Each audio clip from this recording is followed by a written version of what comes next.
Kalau diorang pun berada di dalam kantin, karena diorang akan membuat sarapan kepada pelajar-pelajar tersebut, diorang akan tidur di dalam kantin itu. Ataupun diorang akan datang awal. Dan seperti yang kita tahu, kepada pelajar-pelajar ini, diorang ini akan, ini sekolah agama tau? Sekolah agama ini, diorang akan bersolat pada waktu subuh. Jadi makcik-makcik kantin saya garanti. Kalau makcik-makcik kantin ni, kalau jam 5 lebih lah solat subuh, diorang akan sudah menyediakan kopi pada jam 4. Dewan makan, betul.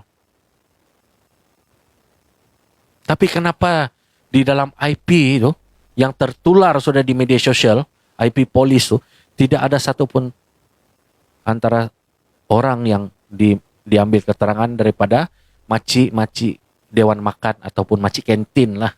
Kita cakap di dalam ataupun orang paling senang kontraktor yang menyediakan makanan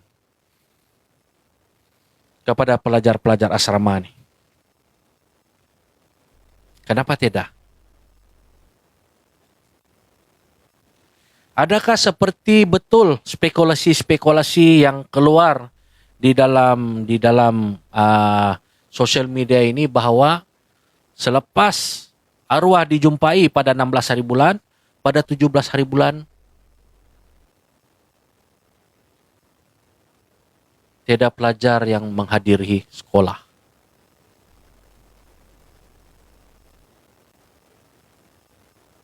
Adakah betul?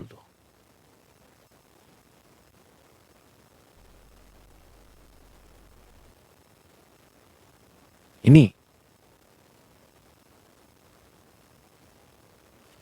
lagi satu, kenapa peguam yang ada tak tanya cikgu BI yang kata Zara masuk mesin basuh. Hamidah. Okey, yang cikgu cerita tentang cikgu BI itulah.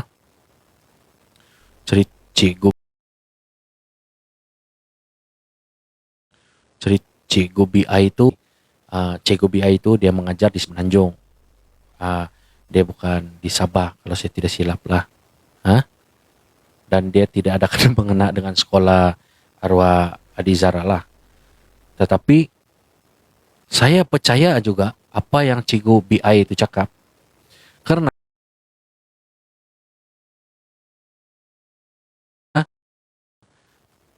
maklumat daripada rakan-rakan guru. Kemungkinan ada guru-guru di SMK itu, di sekolah arwah Adi Zara ni, yang berceritakan dengan dia cerita yang sebenar berlaku. Dan itulah kenapa membuatkan dia sangat berani untuk bercakap. Dan sehingga hari ini seperti kita tahu, pertuduhan sudah dibuat terhadap cikgu BI itu, dan dia tidak mengaku bersalah terhadap apa dituduh dengan dia. Karena dia percaya dia mempunyai jawapan yang betul. Kalau selalu orang kantin jam 2 sudah ada kantin, mustahil tidak tahu apa-apa. Betul, Ross. Forensik ada cek DNA ni kah di semua tingkat? Alinir. Ini pun ada jabatan kimia kita, seperti kita tahu hari ini ada dibagi tahu tentang darang mau kasih selesaikan tentang buku tu, kan? Di jabatan jabatan kimia dan DNA lagi lah. Tapi sampai hari ini cerita pasal DNA pula tidak pernah diceritakan.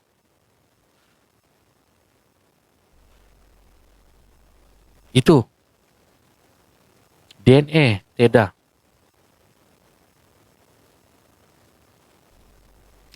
Hujan ribut malam tu, orang tidur, Lena tak dengar.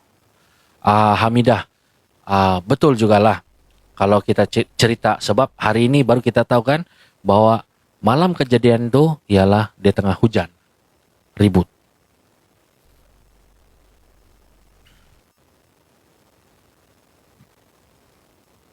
Malam 16 Julai. Tapi saya tidak tahu lah. Malam 16 Julai itu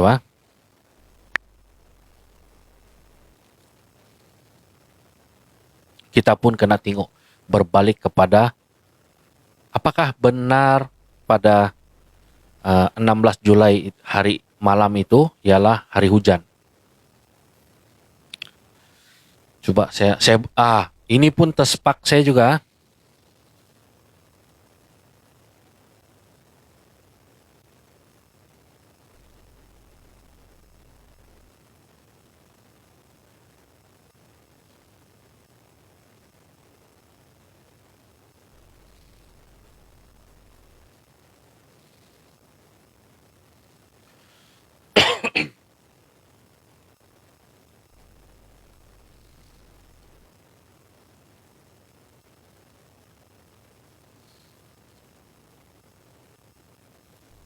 Coba cek balik.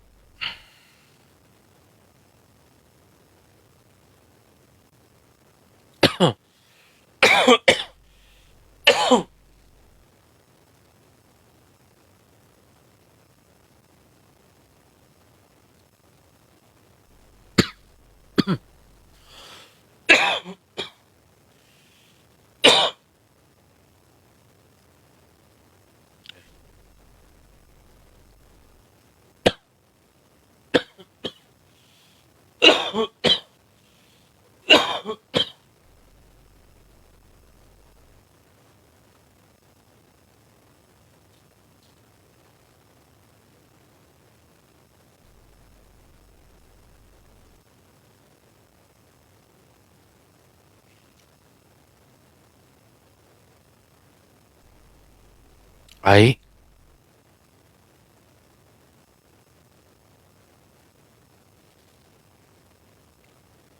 Enam 16 Julai. Ya. Kalau mengikut di sini siang dia hujan, malam dia pun hujan. Tetapi kalau cerita tentang ribut, tidak tahulah pada ketika itu. Yang betul hujan.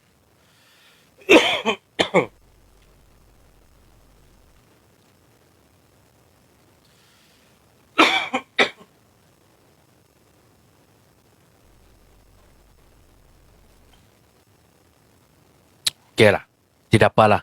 Hujan. Nah, ada orang report lagi nih. Oke, tidak apalah. Kita cerita. Ada hujan, ada ribut. Jadi tidak ada orang, siapa-siapa pun yang dengar. Tapi heran juga, di dalam inquest tuh, ataupun kalau saya tidak silap, ada cerita tentang ada orang yang mendengar tentang ada bunyi dentuman kuat.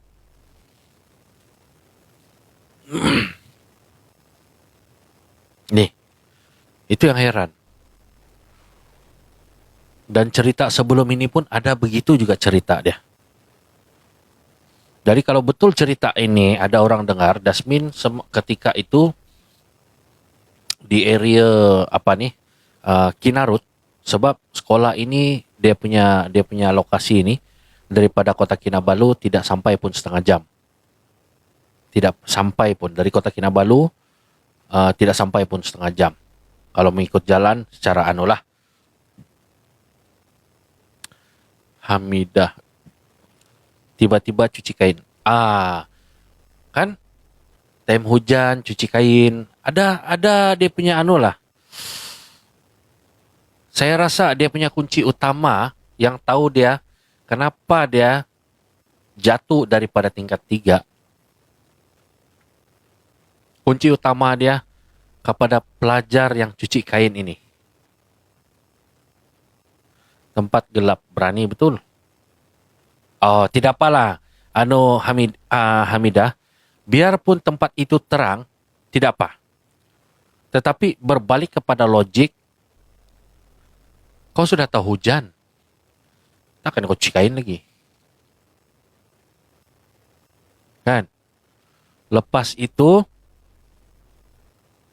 Macam mana tahu?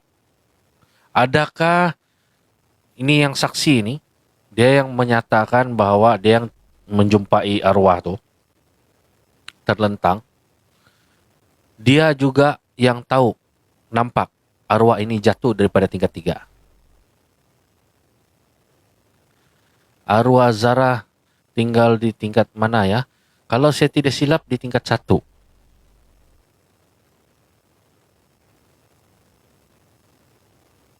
Kalau saya tidak silap lah.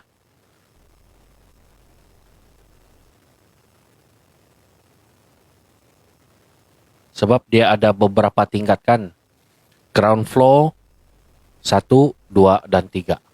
Ground floor seperti biasa ialah dewan makan dan mes, tempat kita ulang kaji, belajar. Saya pun pernah tinggal di asrama, saya tahu juga. Di bagian bawah tu memang kalau dulu tempat saya ialah ada rumah warden. Rumah warden pun berada di sana juga, di dalam asrama itu sendiri.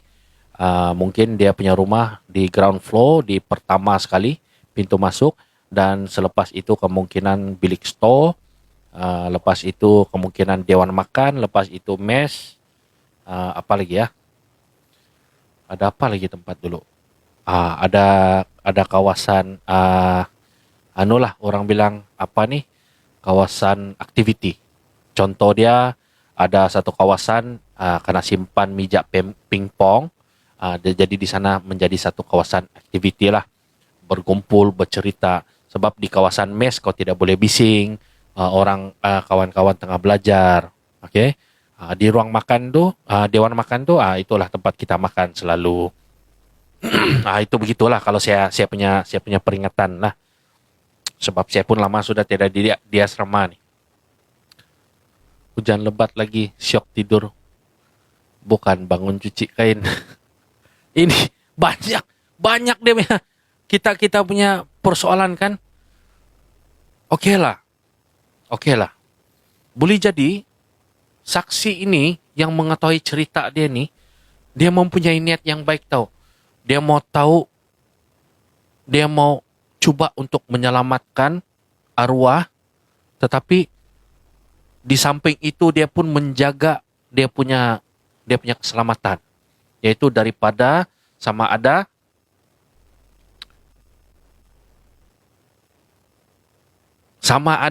ini contoh dia, sama ada kemungkinan dia mau melindungi juga kawan dia, dan dia juga mau melindungi kepada arwah ketika itu. Jadi dua pihak, sehingga okeylah, arwah sudah tidak ada. Jadi dengan apa cara? Dia pun tidak mau kawan dia ini, boleh jadi, ataupun ada orang sudah cuci otak dah. Pusing bila fikirkannya. Betul Putri Rimba.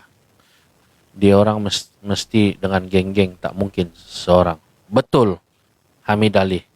Bermaksud saya percaya juga apa yang terjadi terhadap arwah Adizara ni kan. Ada beberapa orang baik juga di dalam sana. Tetapi demi untuk keselamatan masing-masing tidak dibuli sentiasa, mereka ini terpaksa menjadi antara satu. Diorang punya geng lah, geng 19 nih. So bila nampak arwah Adizara itu sudah dibuat seperti itu, jadi demi untuk orang bilang dia pun tahu dosa itu berapa besar. At least orang bilang pada hari kiamat dia pun berpikir bahwa mungkin dia ni diampunkan karena dia mempunyai niat yang baik, tetapi dalam keadaan yang tertekan. Jadi bila mana konon-konon saya pergi cuci kain lah, dia bilang. Tak nampaklah konon. Padahal niat dia sebenarnya mau menyelamat. Boleh jadi. Tetapi boleh jadi juga di antara satu juga pelaku. Okey? Tetapi dia tidaklah sekejam pelaku-pelaku yang lain. Yang seolah-olah benda ini tidak salah bagi mereka. Diorang pun nak selamatkan diri diorang. juga rasanya dari dibully juga. Begitu juga.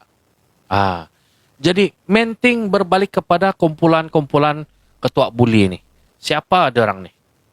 Itu.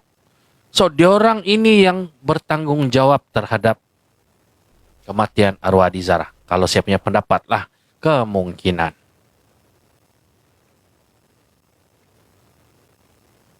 So, benda-benda begini kita mempunyai kemungkinan yang banyak. Tetapi kalau kita tengok dari segi apa naratif-naratif yang dibawa, dari segi daripada persoalan di mahkamah, dari segi cerita daripada media, seolah-olah hari ini arwah ini dia punya cerita yang ialah orang sudah meninggal, orang tidak bernyawa sudah. Apa guna perlu kita mau bahaskan lagi tentang dia? Kenapa tidak lanjutkan dengan kehidupan kita? Begitu. Dan seolah-olah arwah ini diambil nyawa dia sendiri, jadi selesailah tutup kes, begitu. Ini yang dorang mau bawa. Dan dari mula kes ini memang sudah ternyata begitulah dorang mau buat naratif kepada kes ini. Contoh dia daripada siasatan awal polis pun kita tahu. Cepat-cepat, don't care. Memang dia dari tingkat 3 lah ini. Ambil nyawa dia sendiri. Apa mau bikin susah kami? Mau sesat-sesat? Ataupun ada tangan-tangan gaib yang keterlibatan dia punya saudara mara, yang diorang ini mempunyai kuasa untuk tutup. Mungkin. Karena mustahil lah bah. Menteri bah. Kamu tahu menteri di Sabah nih? Menteri paling besar juga nih. Dia ini menantu kepada TYT tau. Arifin Arif. Pergi melawat kepada arwah Adi Zara tuh sebelum dia meninggal. Pada 17 hari bulan.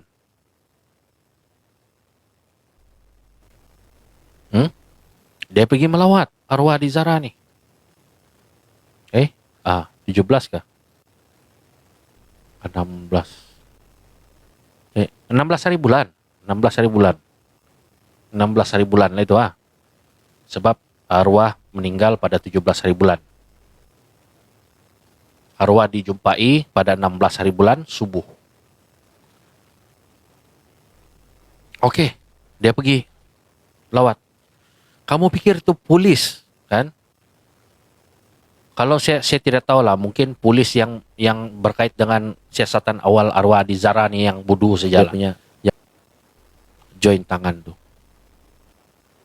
Lepas itu dilepaskan begitu saja. Dan kebetulan bilang semua orang tidur. Tapi ada satu orang yang tidak tidur. Tiba-tiba secara kebetulan dia pergi cuci pakaian.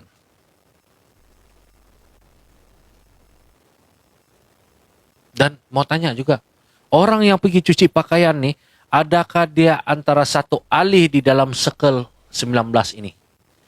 Kan berapa hari lepas kes Zara, ada orang jatuh di KL atas kereta pun remuk badan. Tapi Zaranya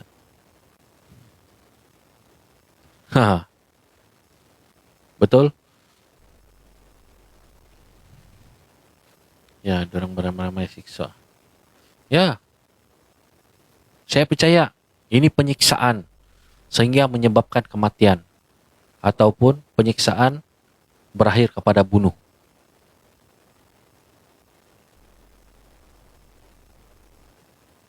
Confirm. Biarpun peguam bilang peguam tadi cakap dia bilang dia tidak pernah expose siapa ahli-ahli di dalam Sekel 19 nih. Okey. Tapi saya percaya Sekel 19 ni melibatkan senior-senior. Tapi bukan semua lah. Yang senior-senior ni yang orang bilang memang pandai berpolitik lah di dalam sekolah, yang suka mempengaruhi, suka mempunyai kuasa. Tetapi kalau senior-senior yang fokus belajar, diorang tidak ambil kisah tentang cerita-cerita begini. Yang diorang tahu baca buku, pergi kelas, buat kerja rumah habis, dan pada hujung semester diorang score. Itu saja. Tetapi ada segelintir dia, saya rasa semua pun orang tahu bagaimana karakter-karakter orang yang mau berkuasa di dalam sekolah untuk mencipta nama. So mereka ini mempunyai pengaruh. Dan inilah terjadi. Dan saya percaya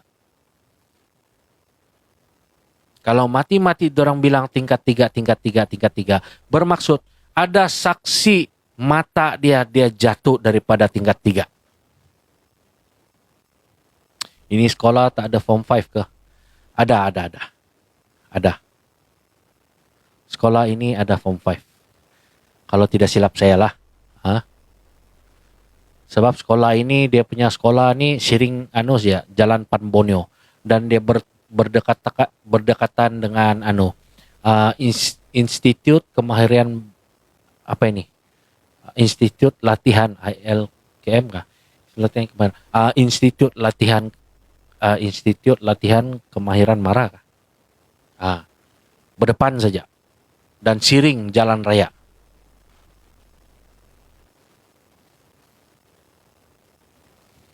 Kenapa geng 19 atau 4 yang berkuasa ada form 5? Ada form 5. That's why. Saya percaya memang ada form 5 lah. Sebab dia bukan sekolah perempuan kan. Dan sekolah tu saya nampak memang sekolah besar. Dia bukan sekolah perempuan saja.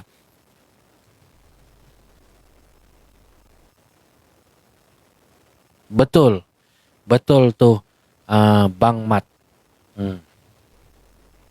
Betul. Kenapa diorang agak boleh kita mengagak apa kejadian dia, cerita dia? Tidak boleh. Lepas tu kita bawa pergi mahkamah, kita dituduh. Jadi ini pun menjadi satu indikasi untuk kita membuat jawapan. Okey? Sebab setiap kes kita tidak boleh membuat kesimpulan sesuka hati. Okey? Memang kita tahu itu undang-undang dah sekiranya berlaku orang bilang salah fakta di mahkamah, nanti kita antara satu yang boleh dikenakan tindakan lah, diambil tindakan. Tetapi kalau pada hari ini pun pihak polis, pihak hospital, pihak peguam, even pihak media, kenapa semua mau cerita tingkat 3? Tidak boleh tingkat 2 kah? Tingkat 1 kah? Kenapa? Tingkat 1 orang kalau jatuh, kepala dulu hidup kah? Mati jugalah. Kita pun tahu. Tapi inilah naratif yang dorang mau bawa sekarang ni, bahawa apa yang berlaku terhadap arwah tingkat 3 terjun sendiri. Ini. Kenapa mau buat begitu Dan mau pastikan lah bah, ini lah bah ketulusan tentang pasal ini inquest nih.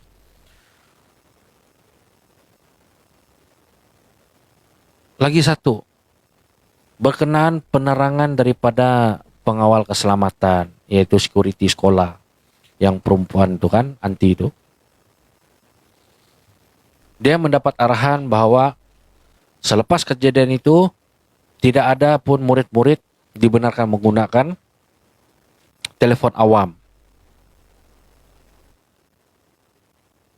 Selama ini murid-murid di sekolah tu diorang menggunakan telepon awam untuk menghubungi keluarga diorang. Okey. Macam saya jugalah dulu-dulu guna telepon awam.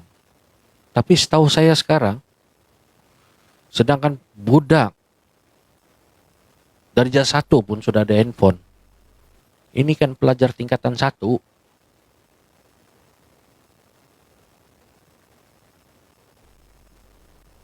Tidak heran kah? Dorang tidak handphone? Handphone semua dirampas kah? Disimpan kah?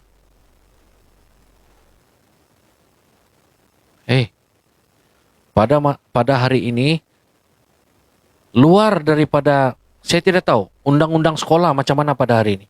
Luar daripada masa pembelajaran, saya rasa di dalam asrama itu dibenarkan bah untuk pelajar untuk menggunakan telepon untuk memaklumkan kepada keluarga apa aktiviti harian derang semasa derang di sekolah. Dan mereka ini berada di asrama. Derang tidak handphone. Nggak heran gak tuh?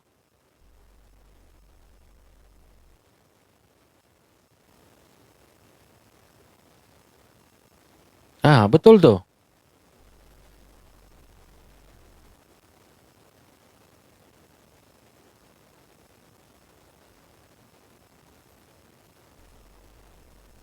Phone disimpan oleh warden.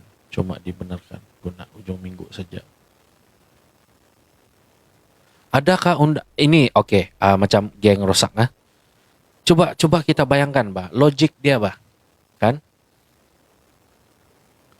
Pada hari inilah berkaitan dengan case nih, pelajar-pelajar yang mempunyai handphone, kan? Kenapa handphone mereka tidak disiasat? Karena di dalam asrama itu mereka ini ialah saksi mata, saksi kejadian dan diorang yang mengenali arwah. Kenapa handphone mereka ini tidak dirampas untuk dibuat siasatan lanjut?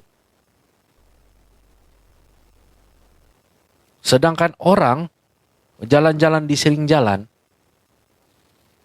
hanya karena pihak polis cakap saja saya suspek kamu tentang sesuatu yang berkaitan dengan dada, saya perlu untuk memastikan kamu ini clear, tetapi handphone kamu ditahan oleh pihak polis. Malahan pihak polis akan meminta lagi kamu punya password.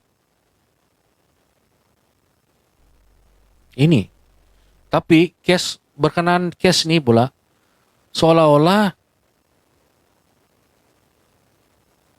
macam hilang pengetahuan polis-polis yang menyiasat.